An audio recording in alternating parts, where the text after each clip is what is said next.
happy game day. Welcome into Before the Sandstorm. I'm Kendall Smith alongside of Wes Mitchell. And Wes, I've got to ask, are you finally on board with the name Before the Sandstorm? I have given in. I know you're excited. For those, you don't get to see the email when it comes across with the Zoom. It says Before the Sandstorm, not just in all caps, but 10 exclamation points, I think maybe. So Kendall is excited about the name. I have given in. I've accepted it. Acceptance is part of the process. So yes, Before the Sandstorm, you have it. You got your way on this one. The people of GC Nation gave it the thumbs up. They gave it the stamp of approval. So now every week I'm just going to send it to you in all caps with all of the exclamation points. We need all the positive vibes we can get, not only for the show, but also heading into this week's game, West South Carolina taking on the Georgia Bulldogs in Athens, a huge matchup against the number 2 ranked team in the country. And I want to start it off, not to bring up bad memories, not to bring up the old times in South Carolina football history, but Will Muschamp, now the special teams coordinator at Georgia, how much of an impact, how much of a factor do you think that might have in this week's game? Yeah, I think it's interesting. I don't think it's going to be a huge factor, but I do think as far as South Carolina's personnel, the guys that are returning, as far as, maybe knowing strengths, knowing weaknesses, knowing what makes them tick, obviously it's not the same roster, not the same offense, defense as far as the scheme goes, but Muschamp did recruit a lot of these guys. So I think it's a situation, Kendall, where maybe he can provide some extra insight to the rest of Georgia's staff about some of these guys, and maybe maybe it does make a small impact. Ultimately, though, I think this does come down to the fact that this is a very, very talented Georgia football team that South Carolina is going to have to take on later on tonight. You're 100% right, and I keep saying this to all of my friends. Even if South Carolina loses the game, something that would make me incredibly happy and something I would chalk up as a win for the Gamecocks is if Pete Lembo's special teams were able to block a punt or something from the special teams run by Will Muschamp. I don't know. It's just something I've visualized in my head several times. So if that's able to happen, I feel like that would be a win in and of itself. But Wes, got to talk about the quarterbacks because, again, the storyline of the season, Luke Doty's injuries, Zeb Nolan starting, going from GA to starting quarterback for a Power 5 team. So this weekend, it's still up in the air who will start. Shane Beamer gave some promising updates on Luke Doty during Carolina calls on Thursday. He said he wasn't sore at practice on Thursday, but that doesn't necessarily mean he's going to start on Saturday. So give me your take. Yeah, I think we were talking before we hit record there. It's sort of been a similar storyline all 3 weeks of the season for South Carolina. Is Luke Doty healthy? Who's at quarterback? So I just from what I've heard as far as how practice went and listening to Beamer on Carolina calls on Thursday, you really get the impression Zeb Nolan's going to start this game again. That's been my take on it. I think Doty did more at practice this week than he did the first 2 weeks. I think we will probably see Luke Doty make his debut at some point during this football game. How early that is, how much that is, how he feels, actually being out there playing against another opponent, we'll see. And I think South Carolina has sort of been, I would say, cognizant of the fact that Doty probably needed to sort of shake off some rust as well. What situation do you want to sort of put him in against really one of maybe the best defense in the country? I think South Carolina is trying to be smart about this, trying to handle it the proper way, and we obviously will see how this thing goes tonight. Earlier in the week, during his weekly press conference, Shane Beamer was talking about Luke Doty, and then he mentioned Zeb Nolan. This was kind of the key point for me. He was like, you can't discredit what Zeb did in the last few minutes of the game at ECU. And to me, that's kind of where the light bulb went off, and I was like, I personally also believe that we'll see Zeb starting once again for South Carolina today. Now, whether or not that's true, who knows? I don't talk to Shane Beamer on a daily basis. We'll have to see.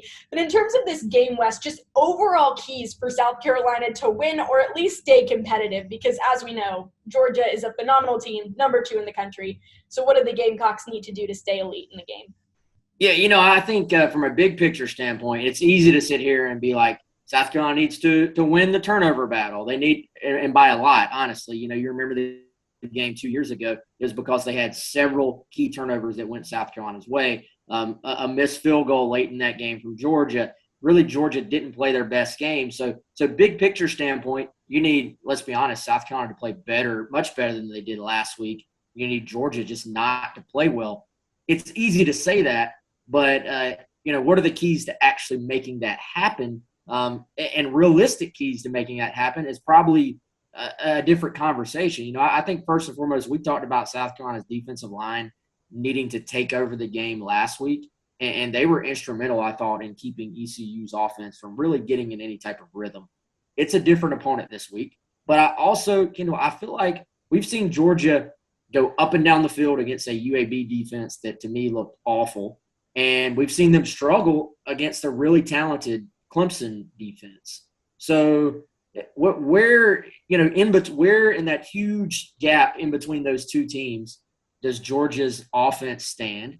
And how much improved is South Carolina's defense? I think we're going to learn a lot about South Carolina's defense. Is it more about who they've played so far, or are they really that much improved from last year? So to me, can this defense for South Carolina at least just set the tone in this game, force some 3-and-outs, put South Carolina in a position, maybe they get one of those big special teams plays you're talking about. Maybe they spring a long touchdown run for the first time or second time this season. They did have one against Eastern Illinois. Just can the defense keep them in this game, to me, is sort of the biggest key, because the offense, as we've seen, I don't think we can expect the offense to just go up and down the field. South Carolina needs the defense to sort of set the tone and the offense to do just enough, I think. If the defense sets the tone, the offense has to capitalize off of it. And earlier this week, Marcus Satterfield says that he hasn't been able to show the majority of the plays in his playbook. So what kind of plays do you think we might see this week? Do you think we'll see more of that playbook against Georgia on the offensive side of the ball? Yeah, I think we have to, honestly, if South Carolina's going to win.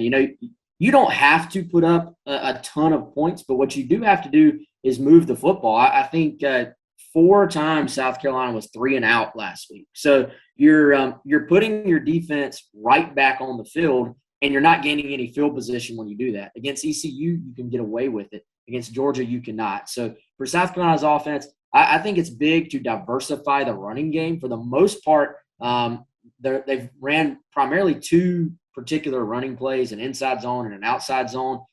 They had a lot of success with that outside zone stretch play in the fourth quarter with Juju McDowell. But I think they've got to diversify some of the looks they're giving teams, both in the passing game and the running game. But particularly, you look at how well they ran the football last year, and getting Kevin Harris going, and the big plays they had in the running game last year. Whoever the blame falls on, Beamer has been very quick to say, look, it's not just the offensive line. It's on everyone. At this point, it doesn't matter who the blame is on. It just matters that South Carolina gets that fixed, because they're going to need to get these backs going if they're going to have any shot to pull this upset. So to do that, I think you're going to have some new wrinkles, some new looks. And I'll tell you, one of the guys I keep just being impressed with, Kendall, is Jaheim Bell. Like, this kid has not had a ton of opportunities, but when the ball is thrown his way, even when it's not thrown his way, he goes and gets it. Like, he's just a guy that goes and grabs the football when it's in the air. So I wonder if maybe a guy like Jaheim Bell on a national stage now could potentially have some type of coming out party this week. So which running back out of South Carolina's choices do you think will stack up best against this elite Georgia defense? Oh, that's a good question. I've gone back and forth on because you watch one of them and they make a few big plays and you're like, man, that might be South Carolina's running back. And then, our best running back, I should say. Then Juju McDowell comes in as the true freshman. And we're in the fourth quarter of a tight football game. And we have all these backs that, we've been talking about these backs all offseason. And it's McDowell getting the rock with the game literally on the line last week. So it is very, very hard to predict. But I think Kevin Harris, when you look at what Kevin Harris did last year against some really good SEC defenses, his ability to just pound away and sort of wear defenses down, I think this week Kevin Harris is South Carolina's guy. So I think from week to week it can maybe even change. Like, some weeks it's going to be one guy, some weeks it's going to be another. I still think at some point Marshawn Lloyd is really going to get going. But I'm going to go with old reliable from last year, number 20, Kevin Harris, as the guy this week. I've got to give some love to Juju. He's the little guy on the team, and as someone who's 5'2", He's pretty inspirational because he reminds all of the short people of the world, such as me, that you can achieve. You can put me in there too. I'll admit it. I'm short. I'm short guy club. I admit that freely. So yes, Juju doing it for the short people, Kendall. Exactly, and that's why we've got to give Juju some love. But Wes, before we get out of here, we did it last week. I'm going to ask you again your score prediction for today's game, Georgia, South Carolina. Oh man, do you remember what I said last week? I think I had Carolina winning by 10. You did. I want to say I had it 27-17. I think. Okay, I think I was somewhere around the same. That you might have been 24. You might have been 30. I think you said 30-17. Yeah. Something. Yeah, like I was in the same universe, I think. But okay, let's go. I don't think South Carolina's going to win the game. Yeah, I know. Put the little boo things up there. Let's say 34-17, Georgia. I feel like that's a generous take. That's a generous prediction. That's fair, right? Like nobody's sitting there. Fair. The 31-point spread is I don't know. It's massive. It's a bigger massive. spread than the UAB game for Georgia last week. Talk about disrespect. Yeah, that is disrespectful. That's insulting. Ooh. I would love to see a 2019 repeat. I'm going to give my score predictions later on in an article on GamecockCentral.com. So if you're interested, check out GamecockCentral.com because we have so much in store for this weekend, so much content coming out about this Georgia-South Carolina matchup. But yeah, I am not the best at predicting, but I would love to see a repeat of 2019. I'm a positive person. You know this, Wes. Sometimes so positive that it bites me in the tail a little bit because I get a little bit too you get nervous about these predictions too, I've noticed. I do get nervous about the predictions because I just don't want to be so far off. But I loved the Instagram post on Gamecock Central's Insta that said hedge trimming service is still available. Did you post that?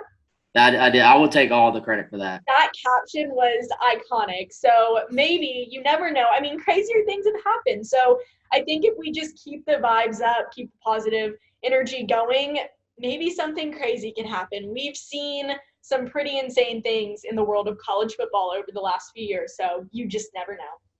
You never know. And by the way, Instagram is at Gamecock Central. Twitter is at Gamecock Central.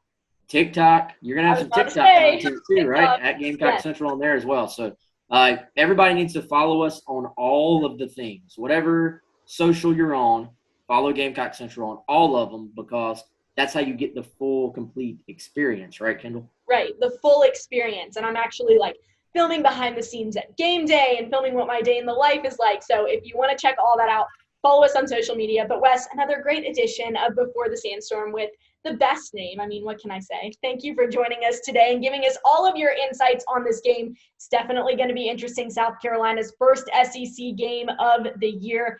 I would say the first real big test in the Shane Beamer era. So we'll see how it goes. Gamecock Central will keep you updated on everything as the day progresses. But until then, stay safe and go Gamecocks, everybody.